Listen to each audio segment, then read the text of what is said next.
Sioux Falls, Washington commanded the number 1 spot for most of last season, but ultimately came up just short of their first state title since 2003, losing to Lincoln in the title game. And while the Warriors figure to be in the mix again this season, they're going to have to figure out a way to make up for a fair amount of lost production. Craig Nelson has just 2 starters back from that runner-up squad.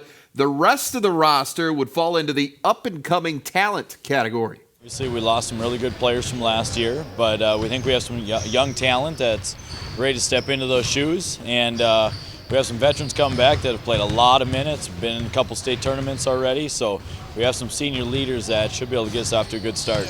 Without the bigs playing this year, we have to have a more guard game and driving to the hole. I'm going to have to improve my game going in driving and also be able to shoot, but I know Sam is going to help driving in the paint and kicking out for me for shooting threes. Yeah, I think we're going to push it more, get some more. We're going to shoot a lot more threes, I think. Last year we only averaged like maybe 10 threes a game.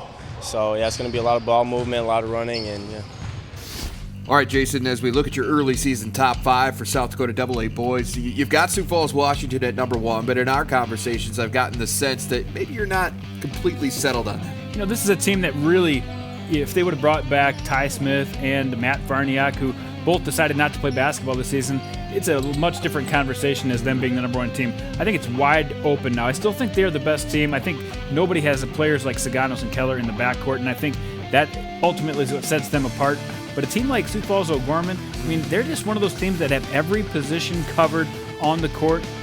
Great players coming off the bench. I mean, that's the type of team that could really outlast and you know, in the end, give Sioux Falls Washington a run for their money. It seems like Derek Roby always gets the best out of his guys, no matter what the talent level is. He does, and it's not just all the talent in the GDSC, too. The ESD has some great teams. Pierre, Aberdeen, Watertown all belong in that top 5 conversation this year, and I think it's going to be a great battle in the ESD. In the Class A, the Roncalli Cavaliers are the defending champs, but this class has a lot of contenders, Jason. 2 of those top teams are St. Thomas More and Sioux Falls Christian. Well, we come back with some players that have a little more experience. You know, not to make any excuses, but we were a little bit young last year, and we had some new faces to the program. So I think this year we're a little bit better off in the experience side of things. So, you know, we're hoping to take another step forward. We got to come with the championship attitude every practice. Every practice is going to come out and work as hard as we can. We can't take days off.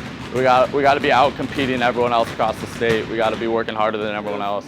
Last year we played kind of like robots. You know, we didn't really make basketball plays. But I think this year we're a lot more aggressive. We have more experience, smarter players. I think we're going to improve a lot this year. I just think I have to be tougher inside, you know, on defensive end, keeping my teammates' players out of the middle, and then keeping my own offensive player from scoring as much as I can. Well, we just need to play with confidence. You know, in the past we've maybe run into some really good teams in our region, and maybe they've kind of had our number a little bit, but you know, we feel that this year that if we just play with confidence, play together, that we'll have a good chance this year. Well, like you said, there's a lot of guys back. We have a lot of maturity, a lot of leadership from our senior class, and our younger kids, the guys that are coming up, they're very good. They've been working very hard, and they're ready for this. We need to be a defensive first team, really just put our strength in on defense and be able to rely on that when it comes to the tight games, and just come together and have good chemistry and great teamwork the whole season. Safe to say, Jason, that this was the most difficult top 5 to put together? It really was. In my mind, St. Thomas More and Sioux Falls Christian belonged at the head of the class, but then you've got Madison, Del Rapids, Sioux Valley, and the list continues to go. We don't even have Roncalli, who lost a lot of players off that championship team, in this conversation. There's teams like Chamberlain, who I think really could make their way into this list too. But getting back to the top, St. Thomas More, very young team last year. This year bring a lot of experience back, but there's still only 2 seniors on the St. Thomas More roster, so they have some room to really grow too. And Sioux Falls Christian, on the other hand, very seasoned, very senior heavy. Those are the type of teams that usually make a run in March. This traditionally, at least over the last 5-10 years or so, has been the class where there's been the most parity, and this is ringing true once again. I think last year seemed maybe a little bit more top heavy, but this year it's pretty balanced. There's a lot of teams that are going to be in the mix in March. Yeah, I believe if I have to go back and look at this at the end of the year, this will be the top 5 I might blow up because this could go very wrong. All right, let's move into Class B now, Jason, in South Dakota. This one, again, appears to be wide open. You've got some teams that are kind of the usual suspects. And I'm looking at you, White River. They're always in it. Yeah.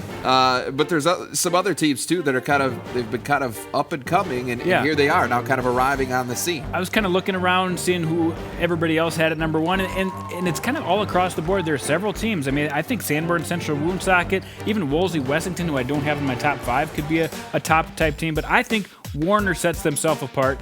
Great athletes on this team. Nobody has a guy down low like Michael Rogers, the 6'9" guy, who just outplays people on the low post. So I think eventually, toward the end of the year, Warner will kind of set themselves apart. You know, how the season plays out, really tough to tell. And a lot of these other teams, I think Chester at number 5, that's another team I had to think long and hard about. They really could work their way up to the elite in this class. It's going to be a fun year in South Dakota boys basketball as well. But the St. Thomas More girls, Jason, as you know, built a Class A dynasty. But what are the chances that the Cavaliers continue that run this season? We're going to cover that and more as we preview the South Dakota girls right after this. Varsity Sports on Midco Sports Network is presented by Mitchell Technical Institute, Shields, and Farmers Union Insurance Agency.